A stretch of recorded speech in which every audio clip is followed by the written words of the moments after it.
Hi, everyone, and welcome back to another episode of the Affirmation Addict podcast. Today, in honor of it officially being spring, I wanted to give you some spiritual spring cleaning tips. And basically, the idea is to give you some tips in order to make space and detoxify your life so you can make space for the new and allow new things to come into your life. So, I hope you enjoy this podcast. Hi everyone, my name is Pyle Agrawal and I want to welcome you to the Affirmation Addict podcast. Affirmations have changed my life and now it is my mission to help you use them to change yours by using affirmations every day to manifest things your way. My goal is to make affirmations attainable and accessible to every single person, including you, because you have the ability to take control and create your reality. So come with me on my journey and let's see what we can manifest together. All right, happy spring, my loves. And before I get started with the spiritual spring cleaning tips, I actually wanted to shout out some of my reviewers. And so for those of you who don't know, on the iTunes podcast app, you can actually leave reviews. And so if you've never done that before and you like this podcast or it has helped you or added value or just opened your eyes in any way, it would mean the absolute world to me if you could write a review. And I really wanted to shout out Kels1028, and she left a review saying that I started following Pyle on Instagram and I quickly realized I needed to pay attention to and put into practice her affirmations and daily practices. Her podcast is amazing and makes my morning commute so enjoyable and helps me start the day with a positive mindset. If you're at all interested in transforming your life through affirmations, give this a listen. So thank you, Kels1028. And if you are listening to this, send me a DM or email me and I would love to send you something in the mail as just a little thank you. Because these reviews seriously help me spread the word so we can spread the power of affirmations to more and more people. So if you do enjoy listening or if any of the episodes are ever helpful for you, please leave some feedback. That way we can get this message out to more and more people. So just thank you again for all the support you guys give me, whether it's through DMs or through the podcast app or comments, whatever it is all is so encouraging and so helpful. So just thank you from the bottom of my heart. And now into the episode. The reason I was inspired to make a spiritual spring cleaning episode is because I think we spend so much time realizing spring cleaning is here, but we always forget to do it. So I kind of created a more spiritually oriented list that you can implement, some of them starting today, in order to help you make space for the new. And this relates to manifestation and affirmations and law of attraction, because when you are trying to manifest something, sometimes we have to let go of some of the old stuff, because when we hold on so tight to the old things in our life, we don't really have room for anything else. And so this spring cleaning is actually an effort to help you make space for welcoming new things into your life. And sometimes it feels really weird or really difficult to cut out some of the things we're so used to. And so I think it'll be really helpful if you try implementing some of these tips. And I have 5 of them and I'll dive deep into them and give you kind of explanations or tips and tricks on how to really get the most out of these. So the first tip is to clean out your physical environment. And this is probably the most obvious, the one that we're all most familiar with. And it's so powerful because your physical environment is really, really telling about who you are, and it just impacts your day-to-day because your brain is always absorbing bits of information. So just your physical environment, whether it is your desk or your room or wherever you spend a lot of your time, your brain is absorbing the energies and the information that is in that stuff. And so, for example, if your room or your desk is really cluttered or you have a lot of old paperwork that you hate looking at, maybe figure out a way to declutter that or organize that in a way that is pleasing to you rather than makes you feel super stuffy. Because the more you declutter and make your physical environment more pleasing to you, the more your brain will actually be at peace, just in general. So physical environment environment is so important. And maybe that means that you get some crystals if you like crystals, or maybe get a diffuser, or have a plant. Plants are always good oxygen. Or shift around your room, even if you don't want to buy new stuff. Change is really nice for the mind and the body. And so what I like to do is every kind of few months I like to shift things around, because I don't like buying new stuff unless I need it. I feel like it just promotes clutter. So what I do is I just rearrange things. I take one crystal and I move it to the other side of the house, or I move my desk and face it the other way, or face it towards the window, just to kind of create spontaneity and some play in my life. And so first step is to declutter and kind of cleanse your physical environment, because we forget that our brain notices every single thing that's around us. So if there's like that stack of papers that just makes you want to vomit whenever you look at it, or really messy cords in your area, clean that stuff up. It is really, really important to clean up the clutter. And that goes for your closet. Feel free to clean out your closet. I did that and it was so nice, because it felt like there was an entire weight lifted off my shoulder. Clean the garage, clean that junk drawer that has everything in it. Just do it all, or just do one of them. But it's really, really powerful, and we take for granted how important cleaning up and decluttering our physical environment is. And if you think about it, think of it like a closet. Say you want to buy new clothes, but your closet is completely full. You have to take out some of those old clothes to make room for the new clothes. And that's the same with your physical environment. If you want new physical things, or if you want changes to happen, you have to take out some of that old stuff to make space for the new. And this is going to be kind of a recurring theme throughout all 5 of these tips. And so moving on to number 2, I kind of grouped this one into, I called it the digital environment. So physical stuff, we know we have so much physical stuff, but you also have a lot of digital things, like whether it is you have a lot of digital files on your computer, or digital photos, or emails. Like for me, my biggest pet peeve is having that stuff really crowded. I know this was like kind of a trend, was having like inbox zero, like so having no emails in your inbox. And I can't tell you how many of my friends have like 1,000 unread messages, whether it's just spam, but you just never go through and clean it.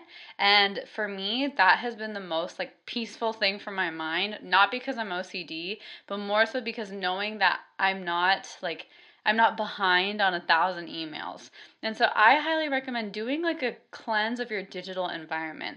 So for your example, your laptop. Take an inventory of what's on your laptop. Delete the old documents that just have no purpose. And honestly, it's really fun to do this because it brings back some memories. Like for me, I was doing this and I saw some of the old papers I would write in college, or my old resumes and all the different revisions I had. And I even like some of the stuff I had was from when I was really little, and I would open up paint. If people even don't know what paint is, I would open up paint and just draw on paint, and it was so fun. And I found some of my old pictures. And so it can be really fun, but also really cool to see what no longer serves you. I deleted a lot of my college work because some of that stuff brought me so much pain.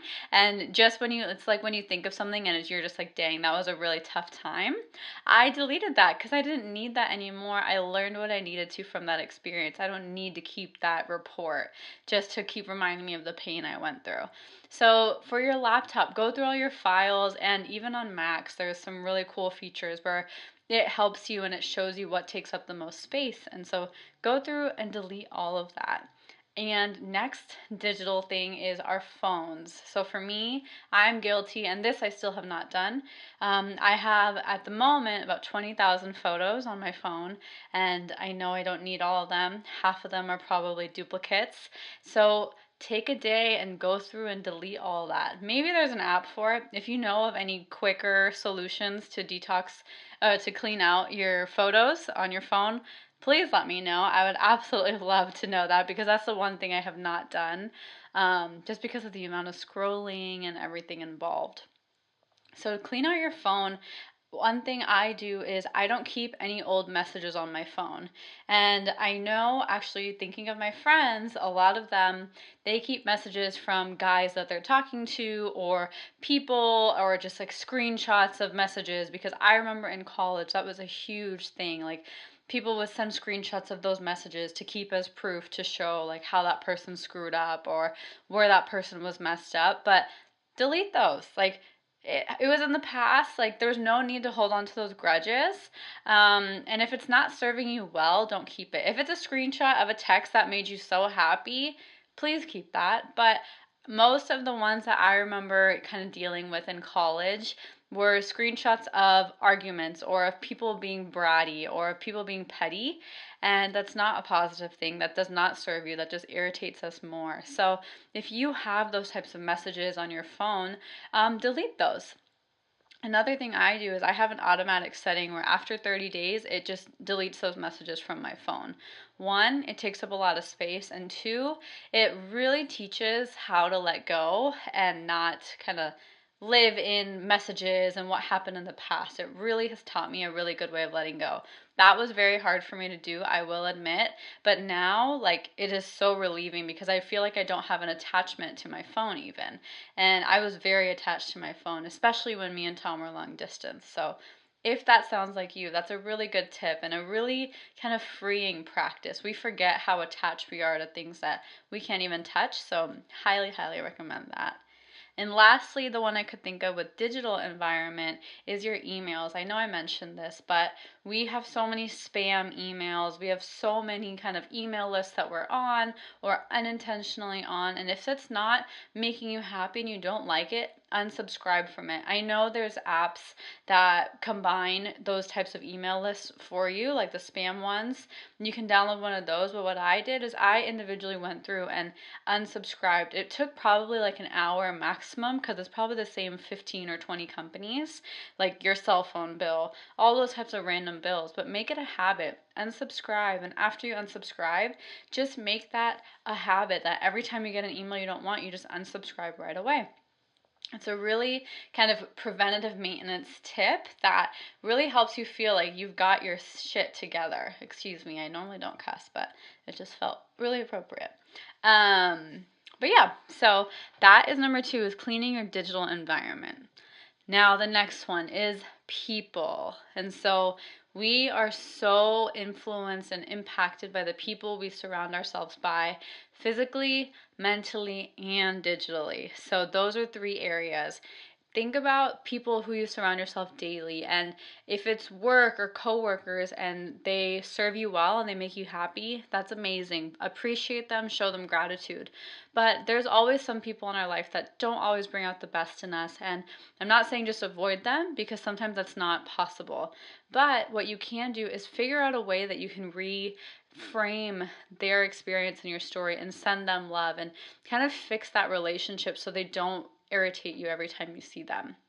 Another thing is toxic friendships. I am very guilty of holding on to toxic friendships that don't serve me, and it's really, really time to let go because we hold so much importance of, oh, lifelong friends, this and that. But honestly, lifelong friends are amazing, and some of my best friends are my childhood friends. But sometimes you meet people that you just click with in the future, and that's okay. Like, you don't have to always have lifelong friends and keep them because they've been with you, because people change too. And if you guys aren't serving each other or you just see things really differently and it causes more stress than happiness, then it might be time to let go of that and make some space for new friends that support who you really are at this point in time. And maybe they'll come back around again later. That doesn't mean they're out of your life forever. It's just getting rid of the need to keep people in your life just because they've been there for a long time. And lastly, and I think most importantly, social media. I looped this into the people one because we are following people on social media, and be really cognizant of who you're following. So I have 2 accounts. I have a personal account that I've had since I was in high school or something, but I actually never go on it anymore because I follow people I went to school with. I follow my old coworkers, and I probably went on that last week just to look at it, and it literally made me feel so irritable. It made me feel so nasty inside just seeing those people and just thinking thoughts that I feel like I used to think, and it just did not serve me well. And I was like, this is why I didn't get on social media that much before. Now, on my Affirmation Addict account, I only follow people who really inspire me. And so when I look at my feed, I'm inspired, but it's more so about, for me, connecting to you guys. And you guys all inspire me. So just be really cognizant of who you're following on social media. And I remember, and I forgot about this, honestly, it was such a big deal if I'm not following someone back. But it's also like, it doesn't matter. Like, I don't like looking at your stuff, and it brings me weird feelings when you do. So I'm not going to follow you back. Like, have the power to say, like, I don't like looking at your stuff. And when you look at someone's stuff and you just judge them, we all have those people. I remember I would go specifically to people's profiles, and I would literally just go to, like, judge them and observe them, not because I cared about what they were doing, not because I liked them, just because I wanted to judge them. And I don't know why. I need to reflect on that more, but I did that a lot, and I noticed myself doing that when I got on my personal profile. And so I did a thing where I was like, I'm only going to go on my personal profile if I get a message on it, and that's it. And so I don't go on there anymore at all. And on Affirmation Addict, I only follow people who really inspire me, because it's really important. That's the information we're absorbing every single day for Instagram and Facebook.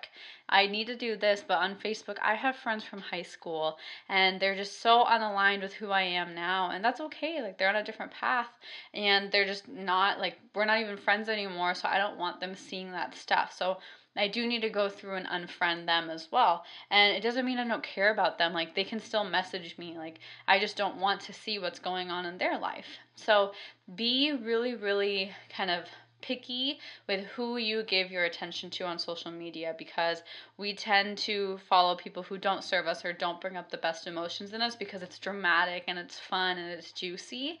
But those feelings will only go so far. They're not that exciting, and they're not that fulfilling. And over time, they just get old. And so whether you're following celebrities that you like knowing about their gossip, that's fine. But is that really serving you? That's your decision to make. So go through and take inventory of your friends and your following, and see if it's really what you want to be seeing every single day, because that's the type of stuff your brain is going to be attracting into your life, the types of thoughts you feel and the types of things you're seeing. So be really picky. It's okay to be powerful and picky with your following and with your friending. And now, moving on to number 4. So we talked a lot about the physical environment, the digital environment, and now the people in your physical environment. And now it's time to focus in and talk about ourselves. And so I really want you to take a little bit of time and reflect about some things that you do that just don't make you feel good. And it might just be an old habit. It might be something you feel like you have to do and you keep doing it, but you dread it. Whatever it is, think about the habits that you have in your life at the moment that don't make you feel good. For some people, that's when they drink alcohol. They drink it because it's social, whatever, but after they don't feel good. For some people, that's eating a lot of sugar. I personally really like sugar. Like, I like sweet stuff, but if I eat a lot of, like, cane sugar heavy things, I feel really sick afterwards. And so for me, I try not to eat too much sugar, not to be healthy because I love desserts, but more so because I just don't feel good after. And so think about some of the habits. I know both of those were diet related, but whatever it is that makes you feel guilty and you don't like it. Maybe it's the habit of looking in the mirror and self-sabotaging yourself, like, and saying, "Oh, I need to fix this about myself. I need to fix that about myself." So, whatever habits that you have in your life that you don't like and that you're not the most proud of and they don't feel good to you, that's okay, but you can cut those out. What can you replace that with? What can you kind of override that with to make you feel good? Like, no one is forcing you to do anything, and maybe you do feel like you're obligated to do something, but let go of those obligations. I used to have really big obligations towards my family, and not my parents necessarily, but more extended family. And I realized, like, it's my choice. That was what I want to do. Just because it looks bad that I don't want to talk to them or I don't want to do this, that's fine. Like, they don't treat me well sometimes either, and that's a two-way street. I can't just do it because of the social norms that I have to have a really good relationship with every single individual in my extended family.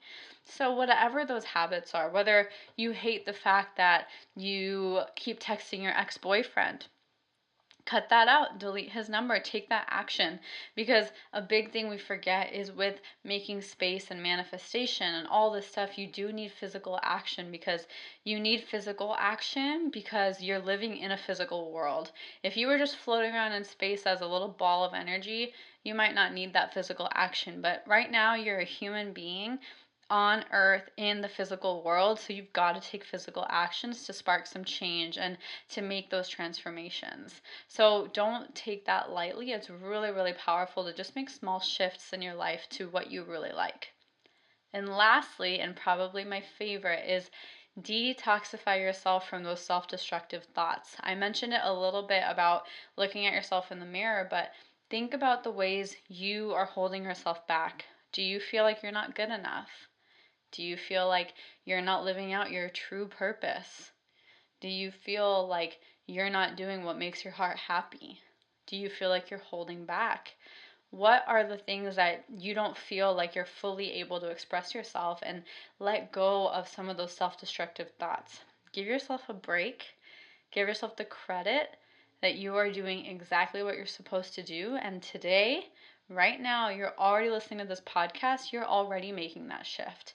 You're already ready to make space for the new things, for those new loving thoughts for yourself, for those new proud thoughts for yourself. Like, when was the last time you felt proud of everything you've accomplished?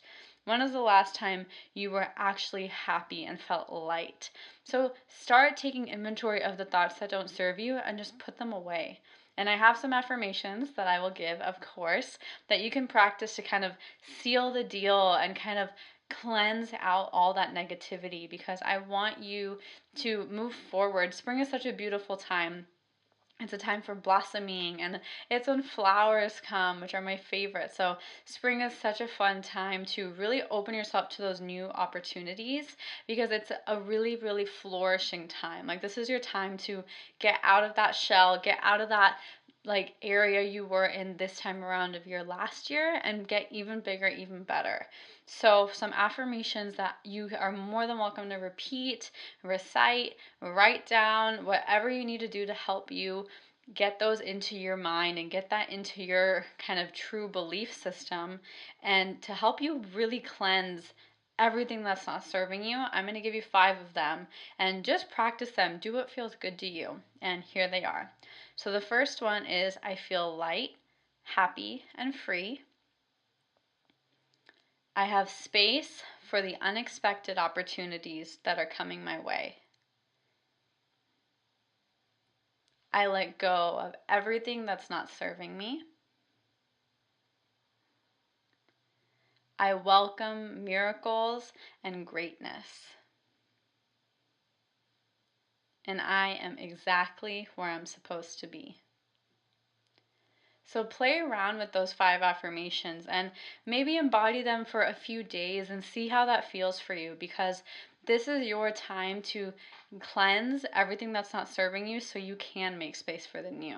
And even if you implement just one of these, I know I gave you a lot of different tips, because some people have done some of these, some people have done none of these. So I wanted you to have a bunch of different ways to implement, and depending on what your lifestyle is like, so it can fit to everybody's needs. Start with those and practice these affirmations so you can really kind of seal the deal and really let your mind know that you're serious. You're not playing games. Like, you are ready to make space for the new. You are ready to be living on purpose and living intentionally. And so that is what I really wanted to provide you with, was just tips that you can actually use to cleanse your life physically, energetically, emotionally, and all of that. And cleansing can be tough, and so be gentle with yourself, give yourself time, and don't put yourself on a timeline, but have fun with it too. And you can make little rituals out of it. Like, if you like burning things, or if you like saging things, or if you like just showing gratitude to those things because they were in your life and they served some sort of purpose up until the moment you discard them.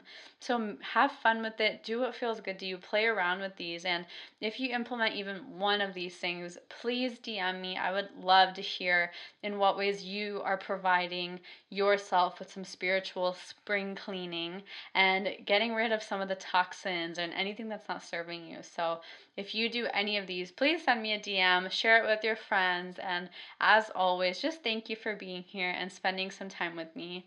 I absolutely love sharing these tips with you, and if you enjoyed, feel free to rate, review, subscribe. If you haven't done any of the above, please do so. It's so helpful. So thank you once again, and have a beautiful day ahead. I'll talk to you soon. Bye. That's all I have for you guys, and I just want to say thank you again for spending some time with me. I really hope you enjoyed this episode, and if you did, head over to my social media. I'm on Instagram, Facebook, and Twitter, or go to my website if you want to subscribe to my email list, which is affirmation-addict.com. I cannot wait to hear from you guys, and I will talk to you guys super soon. Have a good one, you guys. Bye.